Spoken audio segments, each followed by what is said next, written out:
Disons-nous les choses. Aujourd'hui, on est avec un original Big Bonhomme, Monsieur Kemso. Comment vas-tu, mon frère? Ça va au top. Ça va, tu vas bien? Ça va super. T'as vu, là, en fait, on fait l'émission, mais on a déjà fait l'émission, en fait. Parce qu'en off, on a trop parlé. Bah, viens, on rentre chez nous. Là. Voilà, on rentre direct. C'est bon, on arrête ça. On rentre direct. En plus, vu qu'on a à Grigny, pendant qu'on était dans le trajet, dans la voiture, tout ça, t'es là, tu m'as cité trop de blase, mon frère. C'est-à-dire, tu connais vraiment... Tu connais Grigny. Sans...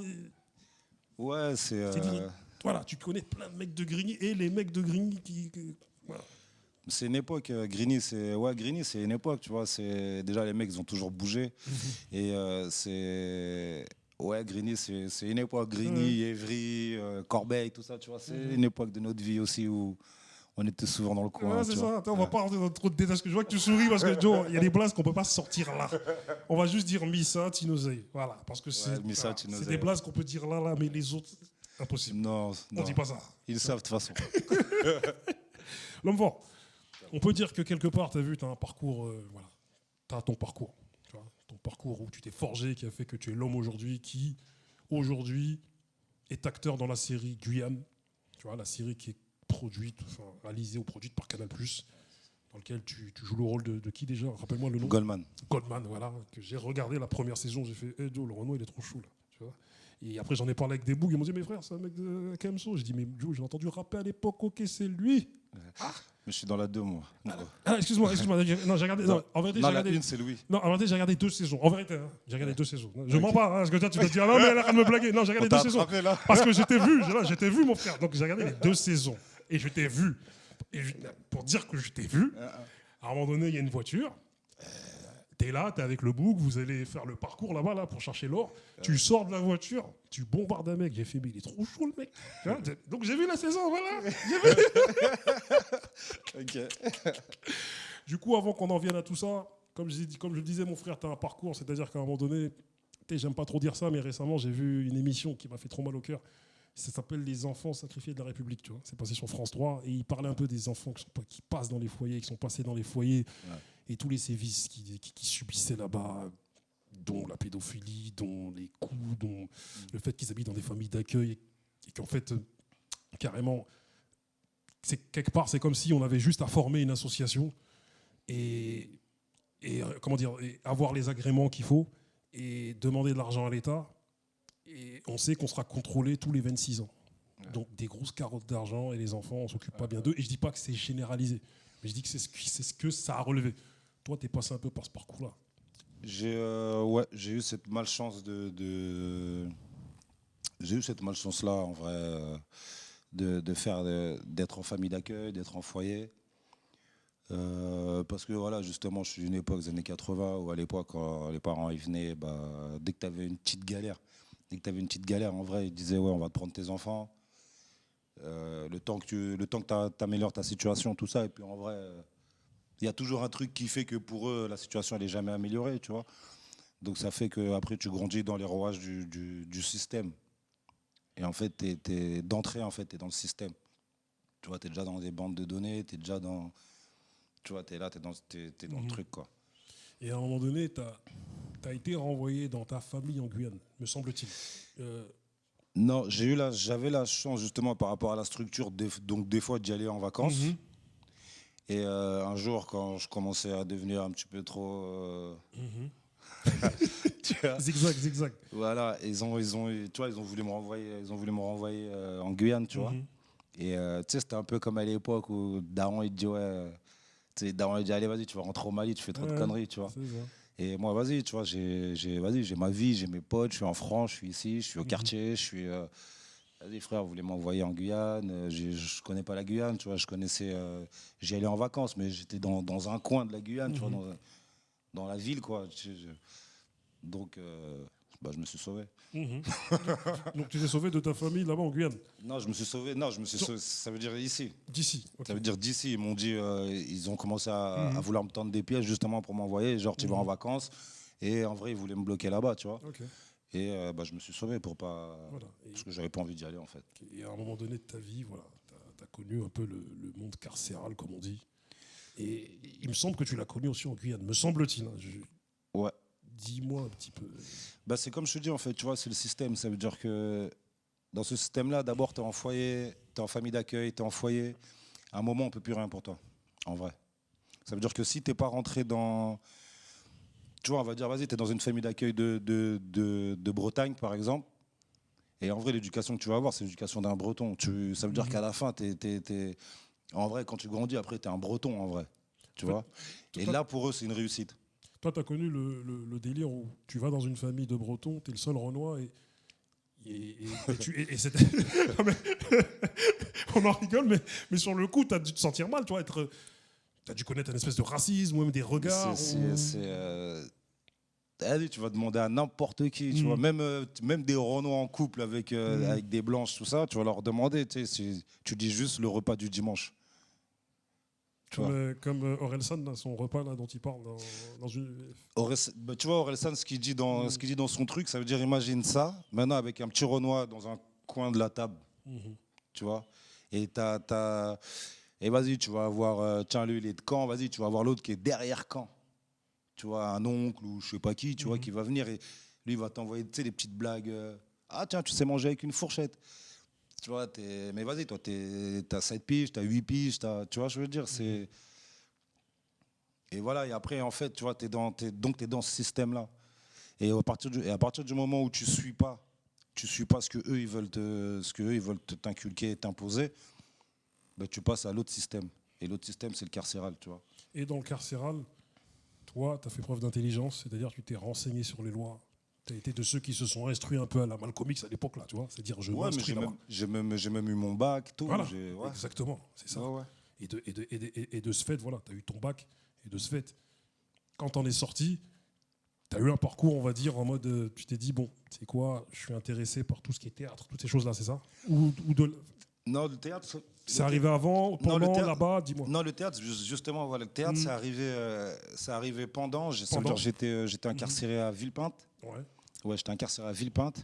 Et il y avait des petits stages de 4 mois, tout ça, des petits modules avec des intervenants extérieurs, dont Olivier Brune, que j'ai connu là-bas. Et puis voilà, il y a eu un truc, il y a eu un feeling. Et après, on a continué de se suivre. Même quand il avait fini son module, il a continué de me suivre. Et après, quand je suis sorti, on s'est vu, on a joué, tu vois, et puis voilà. Et puis après, j'ai continué dans le truc. J'ai eu ma petite galère en Guyane. Je me suis retrouvé là-bas bloqué 2 ans et demi. Et c'est en sortant de là-bas, en fait. Tu vois, en sortant de là-bas, j'étais là parce que, vas-y, j'étais avec des mecs. Et en fait, la tôle là-bas, tu vois, c'est la vraie misère. Mais quand je te dis la vraie misère, c'est un truc de ouf. Et moi, quand j'arrive là-bas, tu as vu, je suis un mec, je suis un mec de France, je suis un mec de Paname. Je suis là pour des raisons qui laissent imaginer qu'il y a énormément de sous. Tu vois. Et je suis français. Donc ils te regardent. Tu vois, bizarrement. Ça veut dire que moi, je suis là, par exemple, tu sais, un truc simple. Par exemple, je vais être là avec un polo Lacoste et un short et une paire de claquettes Nike. Moi, pour moi, c'est, vas-y, pyjama, truc, c'est balourd, tu vois. Mais vas-y, pour eux, là-bas, c'était un truc de ouf. Tu vois, dans le placard, c'était un truc de ouf, tu vois. Donc, vas-y, les mecs, ils me voyaient comme un bifton sur patte, tu vois, c'est ma phrase, tu vois. Ils me voyaient comme un billet sur patte, tu vois, les mecs. Et mais c'est la vraie misère, là-bas. Mais rappelons que la Guyane, parce que moi, j'ai grandi, comme je t'ai dit, je le disais tout à l'heure dans l'autre interview, Grigny, c'est sectorisé, c'est-à-dire que moi, j'ai grandi dans le quartier des Antillais. Et il y avait un Guyanais avec qui j'ai grandi et que je connais, enfin, avec qui c'est mon gars sûr. L'équipe, le CDR, tout ça, là, tu vois, je vais pas sortir tous les blazes, mais. Mais voilà, son grand frère allait souvent en Guyane. D'ailleurs, il y va souvent. Et il me disait, la Guyane, il me parlait de Georgetown, Chicago. Et il me disait que c'était chaud. Il me disait que tous les jours, il entend des coups de feu et que tous les jours, il y a des morts. Et qu'en fait, quand il revenait à Grigny, on entend parler de Grigny, c'est chaud. Il a dit Grigny, c'est rien. Mais après, mais en vrai, c'est pas rien. En vrai, on peut pas, tu vois, dans le système de comparaison, tout ça, on peut pas comparer en vrai, que ce soit Grigny, que ce soit Montfermeil, que ce soit les 3000, que ce soit la Guyane. Tu peux pas comparer parce que c'est pas la même zermie. Là-bas, t'as vraiment un mec qui mange pas pendant 3 jours. Mais il mange pas pendant 3 jours, mais il a de quoi se droguer, il a de quoi boire. Ça veut dire que le mec, au bout de 3 jours, le mec, il est dans un état. Ton sandwich, il te coupe le bras jusqu'au coude pour te le prendre, tu vois ce que je veux dire. C'est une vraie misère. Après, la Guyane, tu as vu, c'est en Amérique du Sud et c'est des frontières terrestres. C'est-à-dire c'est que des fleuves. Tu traverses le fleuve, tu es dans un autre pays. Tu traverses la forêt, tu es dans un autre pays. Je sais que c'est séparé avec le Suriname. Suriname, ouais, c'est frontalier au Suriname. Suriname. Suriname, Brésil. Après, tu as justement Georgetown, tu vois, le Guyana. Après, tu as Venezuela. Bon, tu vois, tu connais. L'Amérique du Sud, quoi. L'Amérique du Sud. Ouais. Voilà. Ok. Donc, c'est pour ça. Et à un moment donné, lorsque tu es sorti de tout ça, là, tout ce milieu carcéral, tout ça, que tu as appris le théâtre, tu as appris plein de choses, voilà, tu as continué encore à apprendre au niveau du théâtre. Et à un moment donné, bon, je fais des raccourcis, mais voilà, tu es tombé sur le casting de la série, Guyane. Exact. Et là, tu t'es reconnu dedans. Tu te dis, oh, tu vois, c'est ta femme, elle t'en parle. Tu te dis, mais Joe, mais je me reconnais dans ça, en fait. Ouais, c'est carrément moi. En fait, tu vois, dans le truc, j'avais pas lu le scénario, j'avais juste les essais que justement je devais faire pour les castings. Et quand je lisais le truc, tu vois, même avec ma meuf, je lui disais, vas-y, je dis, mais c'est balourd ça en vrai, tu vois. Je dis, mais je l'apprends même pas, c'est balourd, j'y vais comme ça, tu vois. Je le lis, je sais c'est quoi, tu vois, je savais quel était le thème. Donc j'y suis allé comme ça, tu vois. Et vas-y, ça s'est super bien passé. Après, ils m'ont rappelé en 24 heures, même pas, c'était bouclé, tu vois. C'était bouclé. Au même titre que toi, tu as ressenti le truc, ils ont dit non, nous pensons que c'est lui. Goldman, voilà. c'est lui. Voilà, c'est ça. Et après, au fur et à mesure, parce qu'on a tourné pendant 6 mois et demi là-bas, je suis sur les 8 épisodes, et au fur et à mesure, en fait, ça réécrivait un peu le scénario pour plus me coller, en fait. Okay. Tu vois. Et du coup, toi, avec tout ton parcours, parce que disons-nous les choses, mais pas tout non plus. Tu vois, parce qu'on ne peut pas tous dire. On a dit des choses en off. Non, on ne peut pas tout dire. Ah non, c'est le quartier, c'est les règles du quartier. On ne peut pas tout dire devant une caméra. Tu vois. On va faire une petite omerta. Voilà, c'est ça, omerta. Voilà. Avec tout ton parcours et que je connais un peu, tu vois, parce que tu m'en as parlé. Toi, te retrouver là comme ça, en mode, vas-y, je suis un acteur, je suis là, alors que je suis traversé, je ne sais pas combien de bourbiers. Mais quel bilan tu fais sur tout ton parcours et sur ce qui t'arrive aujourd'hui? Franchement, c'est terrible, t'as vu, c'est terrible, c'est kiffant de fou. Mais en vrai, le vrai truc, moi, qui me fait kiffer, c'est pas ce que moi je fais. C'est, tu vois, c'est un peu, par exemple, mes potes, tu vois, mes potes ou certains membres de ma famille, tout ça, qui me suivent depuis, qui me suivent depuis le Darkness, tu vois. Qui me suivent il a dit le darkness, parce que c'est vraiment le darkness. Tu vois, et le fait qu'il soit fier, qu'il soit content, moi c'est ça qui, tu vois, je kiffe. Parce que justement, j'étais pas, voilà, là tu vois, on est en 2019, je te dis la vérité, jamais dans ma vie, j'ai imaginé même connaître 2019, tu vois. À l'époque même, je savais même pas si j'allais connaître 2005. Je sais pas si tu vois ce que je veux dire. Ouais, je vois. Tu vois. Et là, le fait d'arriver là, justement, avec tout ce parcours-là, avec tout ce que ça englobe, vas-y, d'être vivant, la tête sur les épaules, et d'être là, et de pouvoir justement... parce que le fait, moi, ce que j'aime bien, c'est qu'on peut faire quelque chose, en vrai. Voilà, on peut faire quelque chose. Il y a plein de gens qui font du bruit, ils n'ont rien dans leur parcours, frère. Ils sortent de chez eux, ils sont sortis de chez eux, ok, ils avaient 14 piges, mais ils étaient avec leur père, ils étaient avec leur mère, tu vois ce que je veux dire, ils avaient tous les trucs ils avaient leur famille avec eux pour les soutenir, pour leur apporter le truc. Et tu les vois maintenant, ils sont là, ils te racontent des trucs comme si c'était la folie, alors qu'on connaît, tu vois, c'est simple aujourd'hui, tu vois. C'est assez simple aujourd'hui, on va dire. Mais ouais, c'est le fait d'arriver là, d'en être là. Tu vois, d'en être là, bah, c'est kiffant en fait. Tu vois. Parce que moi, la première fois que je t'ai vu, il me semble, attends, je suis vieux là, on a le même âge, attends, on a le même âge, on a des trous de mémoire de ouf, des gens. Mais quoi qu'il en soit, quand je t'ai vu, j'ai parlé avec toi, j'ai dit, mais en fait, c'est un mec de cité, frère. Ça se voit, ça se sent, tu vois, mais cité intelligent, t'as vu, comme dirait Daddy Lordi, Kaira, je le veux bien, mais avec du génie, tu vois. Et j'ai senti ça en toi. J'ai fait, mais Joe, c'est un mec de cité. Ça sent derrière, il y a quelque chose. Tu vois. Et quand tu m'as cité tous les blasts de tout à l'heure, j'ai dit, ah, ok, d'accord, ok. Toi, t'es. Non, mais parce qu'en vrai, tu vois, même il y a un moment, tu grandis et tout. Tu peux pas.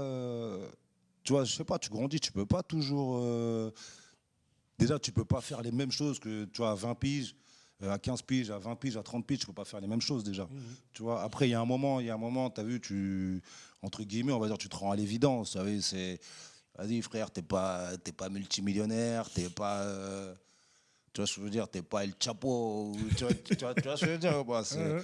donc il y a un moment après, tu te dis, bon, t'as vu, j'ai mangé du placard, j'en ai mangé à mort. J'ai perdu plein de trucs. Tu vois, il y a ça aussi. J'ai perdu plein de trucs pendant ces années de placard. Tu vois, j'ai perdu. Tu vois, j'ai perdu des amis qui sont décédés, des parents, des amis. Il y a eu des mariages, il y a eu des naissances, il y a eu des. Tu vois ce que je veux dire. Il y a eu plein de trucs que j'ai ratés. Parce que rappelons aussi que tu totalises, on peut le dire, 12 ans de placard, c'est ça? Ouais, Au total. 12 ans et demi même. 12 ans et Parce demi, que ouais. le Ok, 6 d'accord. mois là, il Et était d'accord, en le Guyane. 6 mois, il était tendu là. Ok, Il compte. ok, il compte celui-là. Un jour de prison en Guyane, ça compte de fou, tu vois. C'est la salle du temps là, comme dans Dragon Ball Z, tu vois. Ah ouais, C'est Ouais, je te équivalent jure. de Ouais, une année. Un jour, une année. Ah ouais, un jour, une année, c'est un truc de ouf, tu vois. Et là-bas, ouais. Mais voilà, après, c'est. Voilà, ouais.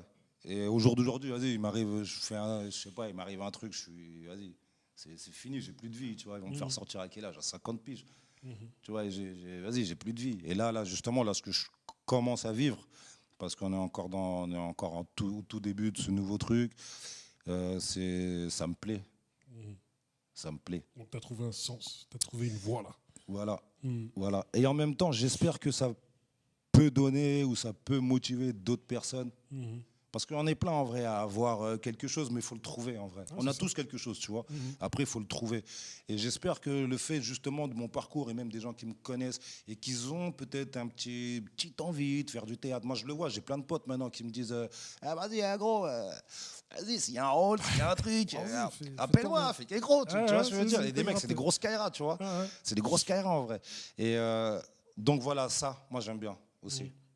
Après, t'as vu, on a fait Gare du Nord, tout ça, on était des leaders là-bas. Donc j'aime bien, tu vois, j'aime bien avoir aussi ce petit, tu sais, ce petit décalage, ce Ok. petit décalage un peu en avance. Mais si ça peut motiver, c'est parfait, c'est ça. Non, le but, on a un gars chez nous déterminé comme toi aussi dans le cinéma, c'est Jiggy Diarra, tu vois, qui a fait Malgré eux récemment. Je sais pas si tu le connais. Ok, Je pense. je l'ai rencontré, je crois que je l'ai rencontré, je sais plus où, Mhm.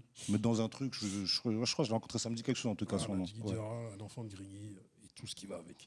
Ok. Là, pour finir, tu vois, tout à l'heure, lorsqu'on parlait en off, j'ai noté plein de petits thèmes sur lesquels j'aimerais vite fait comment dire, te les évoquer et tu me dis ce que tu en penses et on en discute vite fait. Voilà. Tu as rappé, à un moment donné, Aulnay, Bagnolet, c'est ça? Ouais. Le groupe GDM, c'est ça? GDF. GDF, excuse-moi, Ouais, on ça, a c'est GBF ici. Non, JDF, ça c'est Aulnay, ça, jeune délinquant fanatique avec Ritmo, Ritmo de la Noche. Ritmo de la Noche. Ok, d'accord. Bah, notre premier groupe, mon premier groupe de Peura, c'était avec Ritmo en fait. Ok. NSK, Negro Spiritual King. D'accord. Et on était avec Factor. Je me rappelle, j'avais quel âge? Factor, je connais Ouais. Factor. Ok. J'avais quel âge? J'avais 11 ans, mais Factor, moi je le connais depuis que j'ai 9 piges, tu vois. Ok. Et D'accord. jusqu'au jour d'aujourd'hui, je suis toujours avec lui. Et Tu d'ailleurs, vois. c'est lui qui gère un gros rappeur là aujourd'hui. Là. Factor, c'est Loot School. Voilà. Tu vois, la maison Loot School, ça veut dire. Je veux pas te donner de blase parce qu'il y a des trucs, tu connais, tu vois. Mais il gère une grosse partie du rap français en vrai. Ok, c'est ça, c'est ça. Et je sais que voilà, tout à l'heure, on a beaucoup parlé du milieu carcéral et tout à l'heure, on parlait de certains rappeurs qui ont fait peut-être 3 semaines ou 4 semaines ou qui partent du. Toi, t'en penses quoi de tout ça? On ne citera pas de blase, mais bon, voilà. Bof. T'en penses quoi de tout ça? Les mecs qui font 3 semaines, ils te sortent des anecdotes, comme tu me disais tout à l'heure. 3 semaines, en 3 semaines, tu vois rien. En 3 semaines, tu connais pas le placard. En 3 semaines, t'as même pas encore eu le temps de continuer quelque chose, tu vois. T'as même pas encore eu le temps de t'acheter des canettes d'oranger là. Tu vois, donc mais après voilà, tu vois, les gens, il y a des gens, ils ont besoin de. C'est la surenchère qui se passe dans le rap aujourd'hui, tu vois. Ouais, tu vois, Parce que le rap Quinry, il était déjà comme ça. Maintenant, le rap français, il est devenu en mode. Comme je te disais, Daddy Lorsi, le mec, c'était un cogneur, c'était un Black Dragon. Mais ses textes, c'était de la poésie. Or qu'il aurait pu raconter, alors qu'il était grave respecté. Même à Grigny, il venait ici avec Baronji. C'est aussi super respecté. Baron. Baronji, grande dédicace à lui, tu vois. Grande dédicace à Baron. Tu vois, et Chino aussi, son cousin ou son neveu. Ouais, ce petit enfoiré. Et Tinozeille souvent avec lui. Tinozeille aussi. Là, Ah, du l'équipe. 109-1, tout ça. Là, tu Ouais, vois, l'équipe à l'époque. 9-1. Voilà, c'est ça. Et voilà, t'as vu, c'est. Quoi, il y a beaucoup de surenchères aujourd'hui dans le rap. Parce que quand on écoute Chronique, Chronique, même les rappeurs Kerry de l'époque, c'est ce qu'ils racontaient dans le rap. C'est le rap. Le rap actuel raconte ce qui se racontait depuis des années. Ouais, bah après, t'as vu, il y a toujours eu ce décalage entre le rap français et le rap quinri déjà, tu vois. Après, voilà, t'as vu, c'est comme là, regarde, on est en entretien, tout ça. Nous-mêmes, il y a des trucs qu'on peut pas dire parce que c'est Voilà, tu vois, c'est... Ça faut pas. C'est pas Voilà. possible. Donc après, l'intérêt, je vois pas l'intérêt vraiment de le mettre dans le peura. Après, les mecs, ça marche pour eux comme ça, tu vois. Ça marche pour eux comme ça. Vas-y, ils font leur beurre, ils font leur truc. Mais faut savoir faut savoir que c'est faux. Parce que déjà, si c'est vrai, t'en parles pas. Et après, voilà, par exemple, moi, j'ai fait du peura. Mais vas-y, je faisais du peura. En même temps, je braquais des banques. En même temps, je faisais bon, bref, tu vois. Vas-y. Tu vois ce que je veux dire? Mais ça, Ah et ouais. ça veut dire qu'à un moment, j'avais pas le temps. Par exemple, j'avais des morceaux. Par exemple, il y avait un titre que j'avais fait avec CFU à l'époque. Euh, le titre, il tournait en radio, mais j'étais même pas là. Moi, j'étais au placard. Ça veut dire que je l'écoutais du placard. Tu vois? Or que normalement, j'aurais dû faire tourner avec CFU, j'aurais Tout dû, ça. tu vois, j'aurais dû être là sur les interviews, sur la promo du truc, tu vois, il y a eu plein de trucs comme ça, parce que justement, je vivais comme ça. Et quand tu vis comme eux, ils chantent, eh, frère, t'as vu, t'as l'Octrice, t'as la BRB, t'as la GRB, t'as des vraies équipes et qui vont pas te laisser devenir ce El Chapo français, tu vois, ou le Chapo de ta cité, tu vois. Et c'est voilà, après tu le vois, de toute façon, même les mecs qui font vraiment des queutrues, ils parlent pas, t'as vu. Ça t'évoque quoi Parce que tout à l'heure, tu m'as dit à Grigny, c'était les fights, c'est ça? Ce que tu connais. Ouais, Tu vois, les fights juniors, je sais qu'ils étaient ici, avec les parce, grandes chez moi, tout ça, là. Les parce que small et tout ça, là, tu vois. voilà, parce que nous on est tu vois, on est aussi de cette époque-là, tu vois. On est de cette époque-là, ça veut dire on est de l'époque des requins, l'époque des dragons, l'époque des street boys, tu vois, l'époque du GDN et des BDJ. Et ça fait que et c'est pour ça qu'on se connaît tous en vrai, parce que où on a été ensemble, où on était l'un contre l'autre, mais on se respectait parce que c'était l'époque qui était comme ça, tu vois. C'est ça. Et après, il y a un moment, le pognon, il est arrivé. Et vas-y, dès que les sous ils sont arrivés, frère, ça a créé la débandade, tu vois. T'as vu, toi et moi, on est de la même année, 1980. Ouais, Je sais qu'il y a eu Boys and the Hood qui est sorti à une époque. classique. Après, il y a eu Menace to Society, qui nous a troublés tous. Double Parce classique. que Menace to Society, on a vraiment vu en direct live, enfin, de manière chronologique, comment les mecs y vivaient en même temps que nous. Ouais. Et les gars ont commencé à s'appeler Awax, commencé à s'appeler Kenny Ken. On a commencé à baisser mais nos grave, pantalons, on mais a commencé à grave. dire hey, mais gros, ça dit quoi, les gros Mais grave. Tu penses quoi de cette influence de Menace? Et moi, pour moi, Menace Society, c'est un film que j'ai kiffé parce que à la fin, il y a le moral. Mais le problème, c'est que les gars des quartiers ont pris que Hot Dog comme. Parce que Hot Dog, c'était Tu vois ce que je veux dire? c'était un fou, c'était Voilà. une bombe. Mais moi, Et moi, je pense que ça a ravagé les quartiers. ça a ravagé de fou. Moi, ça m'a ravagé déjà. Je te dis la vérité. Moi, c'est Menace, tu vois. Menace, je crois même que je connais les dialogues par cœur, tu vois. C'est Menace. Et en plus, ce qui est marrant, c'est que Menace, quand c'est arrivé, tu vois, c'était. Il y avait déjà les tatous. Je sais pas si tu te rappelles des beepers. Ouais, ouais, si. Ça veut dire que tous les Renois, tu vois, tout le monde avait son beeper, tout ça, Ouais. même s'il y avait personne qui t'appelait, mais il fallait fallait qu'on voit les petits bouts tu vois, du beeper, tout ça. Et c'est ouais, non, mais non, c'est une époque de fou. Mais après, il y a du monde, hein. Il y a du monde en vrai qui est de cette époque-là aussi, Oui, tu vois. parce que moi, je sais qu'il y a des cas, je te dis la vérité. Je dis pas que c'est Menace entièrement qui les a influencés. Enfin, nous, on a un gars qui, carrément, il arrivait avec des baggies à l'époque où les baggies, ça n'existait pas. Tu vois. Enfin, ça n'existait Ouais. pas en France. Il Ouais. a influencé toute la SECPA à porter des baggies et Menace est sorti juste après. Ce qui fait qu'on est tous venus avec nos pantalons baissés et tout ça. Ouais. Il y en a même qui sont là en HP. Il y en a qui, aujourd'hui, t'as vu, ils sont pas bien même. Ouais. Parce que t'as vu, ils sont rentrés dans le délire de même Wu-Tang quand c'est sorti. Il y a des gars qui sont pris pour ODB, ils sont devenus. Mais c'était la folie. Oui, Tu vois ce que je veux dire? C'était la... Ça a détruit les cerveaux, même si on a kiffé, tu vois. C'était la folie. Mais après, tu vois, tu vois, c'est aussi une époque où, vas-y, déjà, nous, on était jeunes, on était fous, on n'en avait rien à foutre, tu vois. On en avait rien à foutre. Et Hot-Dog, il avait cette philosophie-là aussi. Tu vois, ça veut dire que tous, c'est là même que, t'as vu, même, c'est même quand Menace est sorti, t'as vu plein de Renois qui se laissaient pousser les cheveux pour avoir, tu vois, les tresses à la Hot-Dog, tu vois. Et même les baguilles, quand c'est arrivé sur Paris, tu vois, enfin, quand nous, ça arrivait, nous, on disait, ouais, c'était les Zoulous, tu vois. Mais après, on a vu des mecs de Paname, tu vois, des anciens, d'ailleurs, tu vois, Loos, Eladj, tout ça. Vas-y, ils arrivaient en baguille, mais ils avaient un putain de style, tu vois. Ça veut dire que ça faisait pas Zoulou, c'était trop frais. Tu vois, et donc, vas-y, après, nous aussi, on est rentré dedans. Et voilà, on avait abandonné le 501. C'est ça. Tu vois. Et on est parti dans les baggies, tout ça. Et Baggy. toutes les marques, les mécas, et tout ça. C'est- Bon, on va finir vite parce que mon équipe me dit qu'il faut qu'on finisse vite. Vas-y. Il y a un problème dans les quartiers aujourd'hui. C'était il n'y a plus d'anciens. Les anciens, ils nous ont transmis des choses à nous, les mecs des années 80. Et souvent, je dis à mon gars Kizo de No Joke Training que notre génération qui a entre 30 et 40, moi, je pense qu'elle est responsable de ce qui se passe dans les quartiers aujourd'hui en partie. Parce qu'on n'a pas transmis ce que nos anciens ils nous ont transmis. Parce que dans les années 2000, on est tous partis dans un délire où, vas-y, love story. Enfin, les repères ont été bougés. Tu vois. Moi, comme je te dis, c'est l'argent. Ouais, et je rebondis sur un truc. Tu as vu, nous, au même titre qu'on a été influencés par Menace Society, j'écoutais un son de Kobalade qui disait influencé par The Wire. Et ça reflétait carrément ce qui se passe dans les quartiers aujourd'hui avec les fours. Parce que Kobalade a été signé parce que, soi-disant, il était en mode. Il gérait un four à 16 piges. Tu penses quoi de tout ça, là, les grands qui mettent les petits sur le terrain, et en plus, c'est des gars qu'on connaît. T'as vu? Sujet brûlant, là, c'est trop. Je sais pas quoi te dire.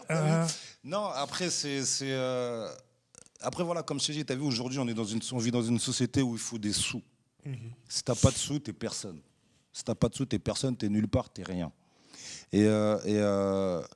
Après, il y a, voilà, justement, comme tu dis, les grands de notre génération, enfin les gens de notre génération, tout ça, qui placent des petits, parce qu'eux, ils peuvent plus se placer sur le terrain, mais ils peuvent pas non plus laisser passer tout le pognon qui passe, tu vois.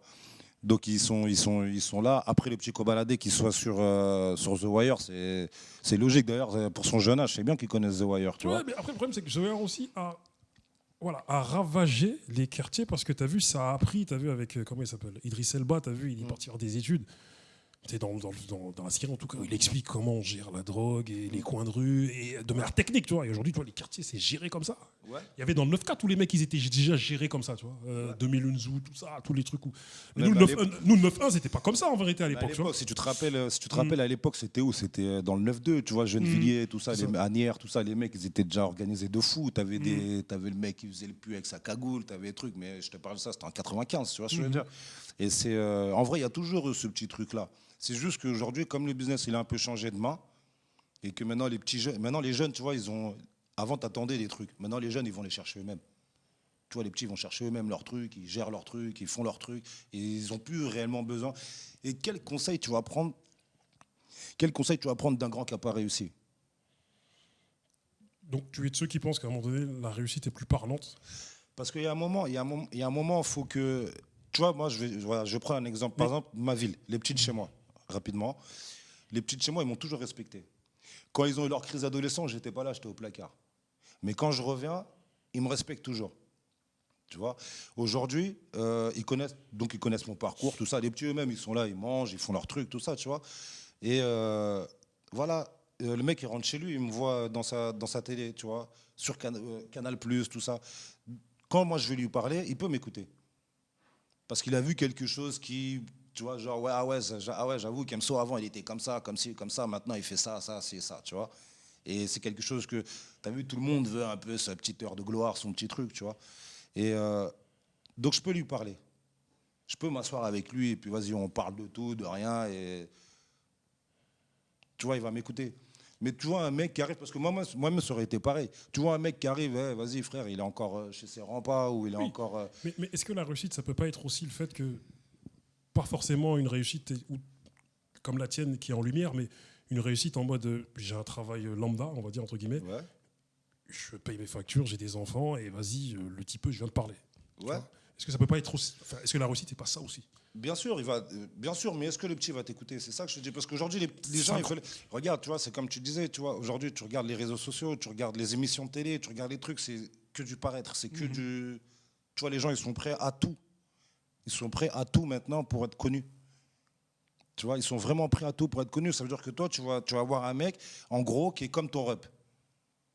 Tu vois, qui bosse, qui a ses enfants, qui paye ses factures, qui paye ses trucs, mais il est comme ton rep, en vrai. Mais toi, tu n'as pas envie d'être comme ton rep. Tu vois, c'est pas...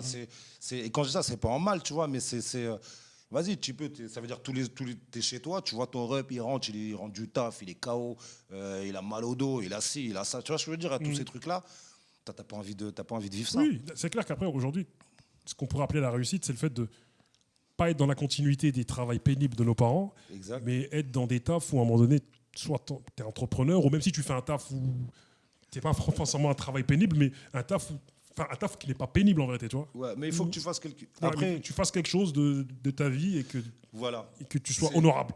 Voilà, c'est ça. Mais il faut que... Voilà, mais pour venir parler, regarde, à un petit qui prend 700 € par semaine, Un petit 14 piges qui prend 700 euros par semaine juste en guettant. Toi, tu peux pas venir avec ton 1200, ton 1300 euros que tu gagnes de ta sueur, tu vois, qui est honorable, hein, qui est honorable, mais tu peux pas venir lui dire à lui, ouais, mais tu sais, petit, nanani nanana, tu vois, il va pas t'écouter, frère.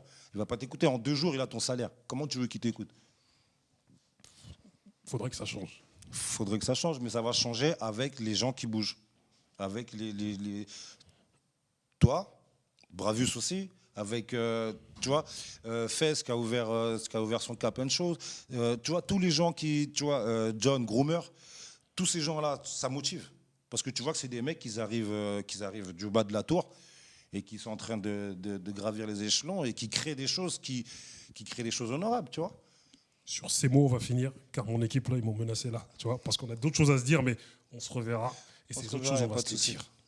L'homme fort, je te remercie. Disons-nous les choses, mais pas tout non plus. Pas tout non plus. Un peu d'omerta, ça fait pas de mal. Merci à toi, Bouba. Vas-y, mon frère. Merci à toi et merci à toute votre équipe.